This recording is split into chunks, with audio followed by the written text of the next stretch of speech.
chapter 18, verse 38. Without any support and eager for the attainment of freedom, the fools only keep up the world. The wise cut at the very root of this world, which is the source of all misery. She says, can you please explain, Acharyaji, when Ashtavakra says, the wise cut at the very root of this world. Thank you very much.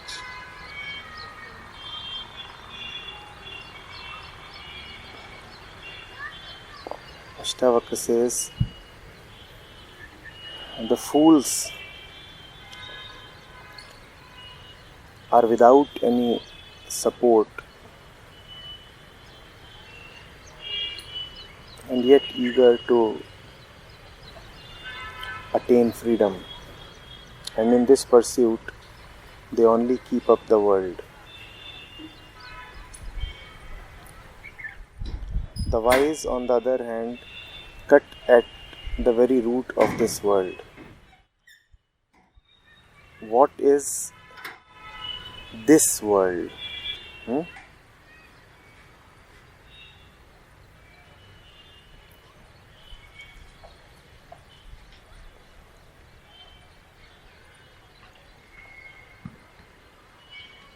The world that you perceive around yourself is very little of a fact.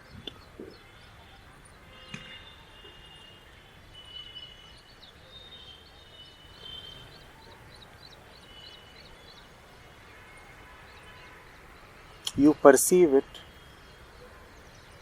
and that's what mostly it is. A perception. A perception raised by the perceiver.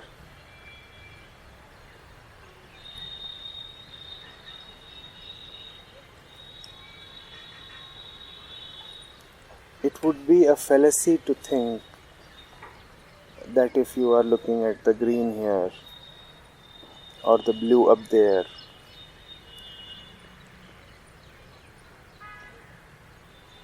the tree, the building, the motor car, then you are just seeing the green or the blue or the tree or the motor car. We do not see things. We see meanings. We see meanings. And why do we see meanings?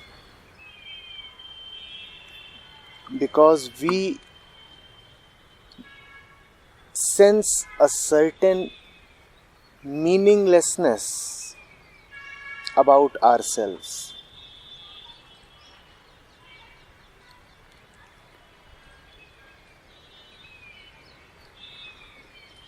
We want to fill it up. We do not like the meaninglessness.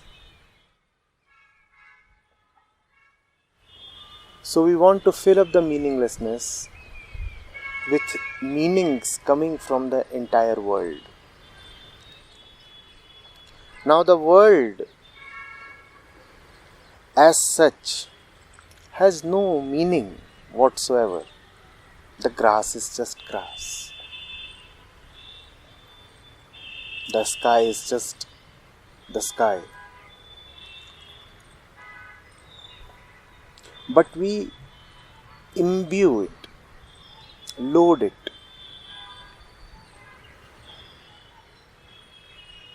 superimpose on it a meaning. that meaning is not an inherent property of the object itself.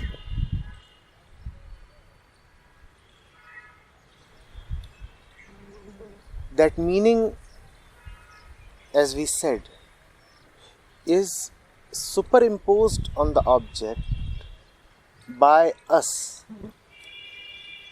the perceiver.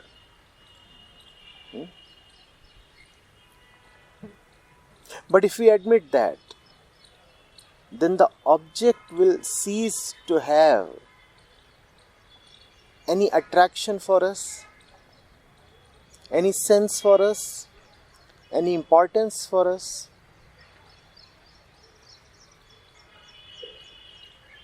Because to admit that the object has no meaning is to admit that the object is useless for us. Useless not in the physical sense, but in the psychological sense. If the object has no meaning, then how will it fill up our meaninglessness? So it becomes useless. So it becomes critical for us to keep assuming that a meaning vests in the object itself.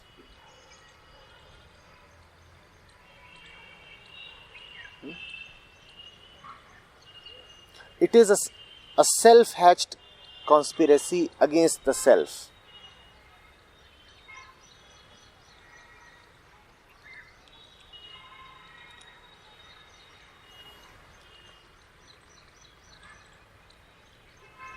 Are you getting it?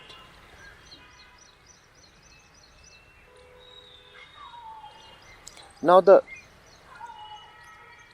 world as such, being meaningless, can be a cause of neither pleasure nor pain. But a lot of suffering is created by us when we load objects with meanings. The world is not the cause of misery.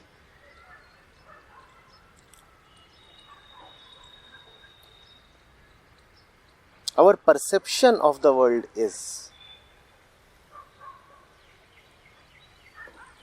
What we think of the world is the cause of our misery. How we interpret the world is a cause of our misery. Does that mean that one interpretation is better than the other? No, that's not what Ashtavakra is saying. Ashtavakra is simply saying any interpretation will be self-serving, because you would have burdened the object, the world, with that interpretation. You would have wanted to supply that meaning, that interpretation to that particular object. So the very fact that you are interpreting something in a particular way immediately means that your interpretation will be harmful to you. This has to be understood. We sometimes do admit that our interpretations are off the mark, but that only impels us to look for a better interpretation of events, happenings, world, objects. We never really lose hope in interpretations. If one doesn't suffice, then we look for the other.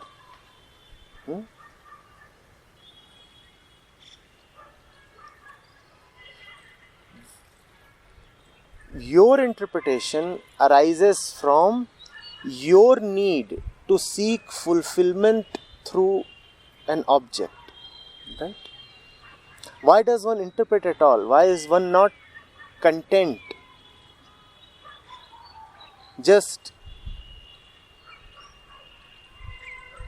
looking around things as if they can supply no psychological fulfillment? Because we need psychological fulfillment. And why do we need psychological fulfillment?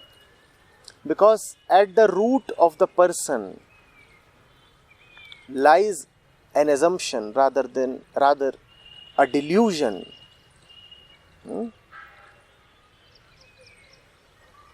And what does that assumption or delusion say? I am incomplete. This statement lies at the root of our personhood. This statement lies at the root of our Jeev nature. I am incomplete. Something is missing.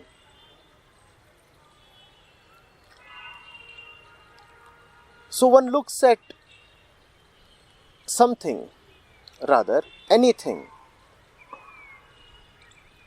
always in a motivated way, always with an intention, and the intention is to seek fulfillment.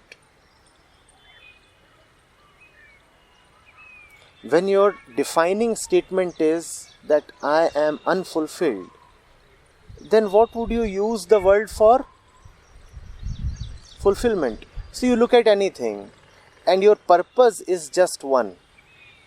How do I get fulfillment using that thing?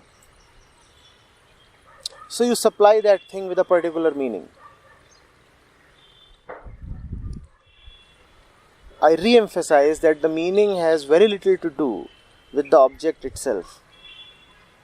The meaning has much more to do with our inherent emptiness. Emptiness not in the Buddhist sense, but in the sense of misery, an inner vacancy.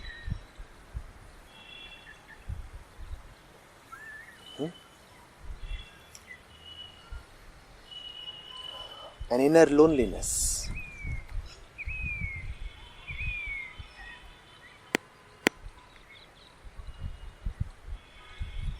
So all interpretations arise from there. Now how does it matter which particular interpretation you come up with? After all, it's your own personal interpretation, is it not? Or at least it's an interpretation that you like. And if you like it, it would surely be serving just one purpose. What is the purpose? Please fill up my inner vacuum. That's what the ego is crying out.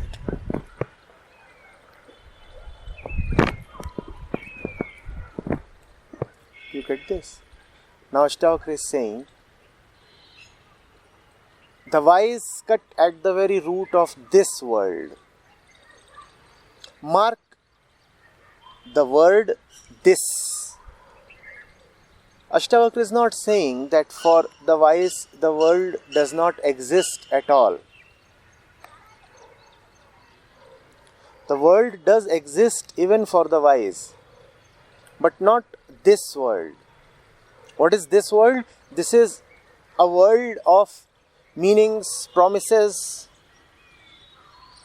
superimpositions, projections, assumptions, imaginations, hopes, and therefore despair. This world doesn't exist for the wise. For them only the world exists.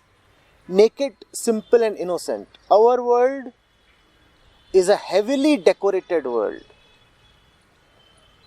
And all decoration, as we know,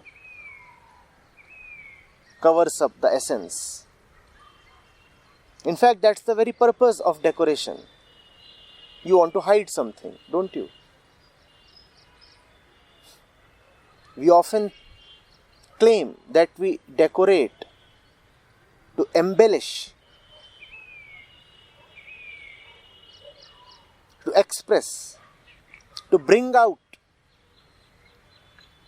We don't decorate really to bring something out. We rather decorate to conceal. Don't we? Do you need to decorate a flower? No. You use the flower to decorate something else. Do you ever decorate a flower? No. But you use the flower to decorate your hair. That only shows how poor your hair are in front of the rose.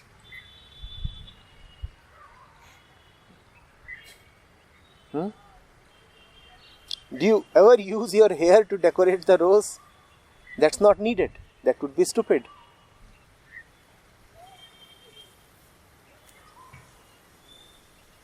That which is real and genuine needs no decoration. That around which a lot of inferiority exists, that which is perceived as lacking something, needs to be ornamented, embellished.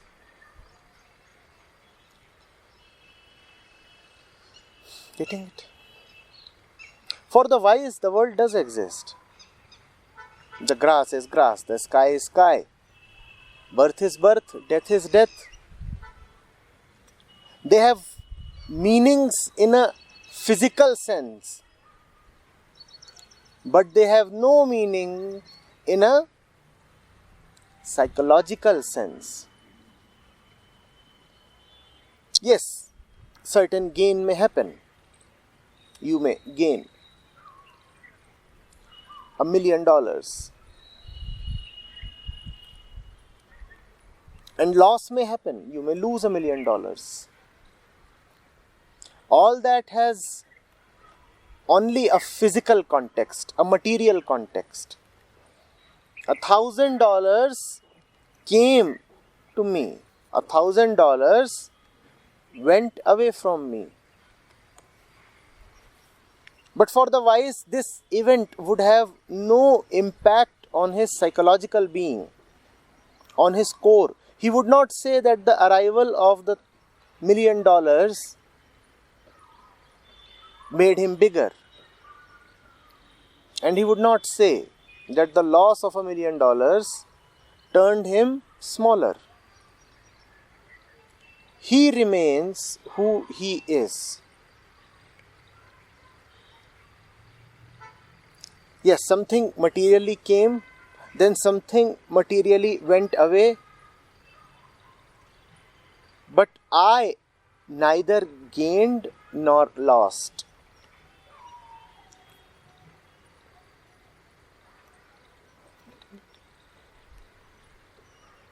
For the wise, there is no inner vacuum to be filled. The wise has no existential agenda. All others do have. The wise doesn't want to use this world to become somebody else. The wise is already all right.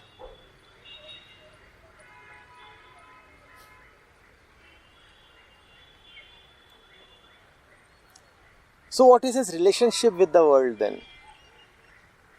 Playfulness. That is there, that is there. Nice. They don't have any meaning. They are just playthings.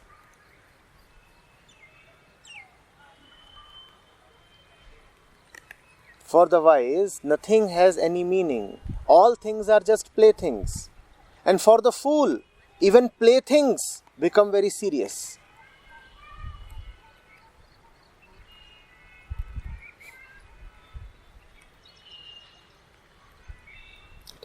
Have you not seen kids, adolescents getting into a brawl?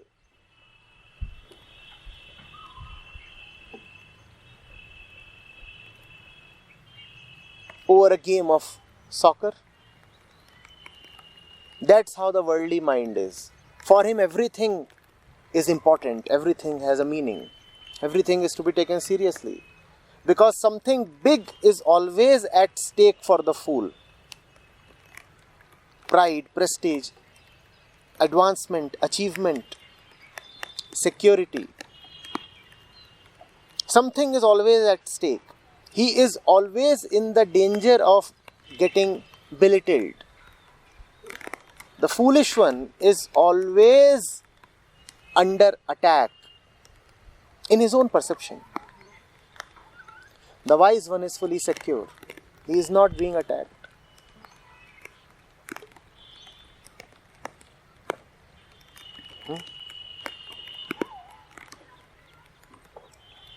The wise man, therefore, has not really cut at the root of this world.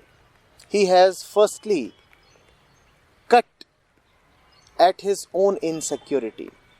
When you have cut down your insecurity, then you are no more a slave of the world. You are no more standing in front of the world with the hope of fulfillment. Do not ask, how must one look at the world? Ask, how does one look at himself? Does one look at himself as an impoverished being, always in need?